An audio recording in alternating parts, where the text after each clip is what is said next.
Charged after police say he stabbed a 12-year-old boy. The boy's sister and his mother were also injured in what cops say was a domestic fight that escalated. News Channel 5's Meghan McRoberts joins us now live from the family's home in Vero Beach with more. Megan?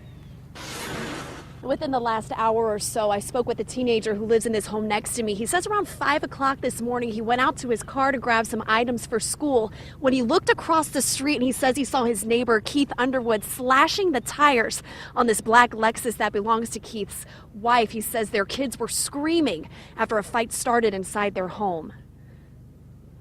Barbara Josie helps her sister pack up clothes and get out of her home. All I can tell you, she's traumatized. She's traumatized. Traumatized after authorities say she was dragged by her husband, Keith Underwood. Her son stabbed, her daughter also injured, while authorities say the kids tried to break up the fight between their mother and stepfather. So shock. It really is shock. It's devastating. One neighbor who didn't want to be identified said her son witnessed the peak of the fight. We ran outside. Me and his dad ran outside, and that's when he was charging at her again. He was running towards her, and my husband ran up and stopped him. Authorities say after the fight, Underwood drove to Fort Pierce and called authorities himself from a Walgreens, claiming self-defense, but neighbors say they heard him brag about the violence. I cut your son.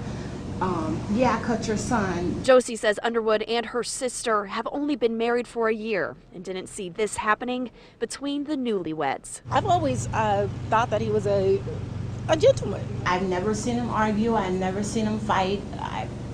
So I don't know.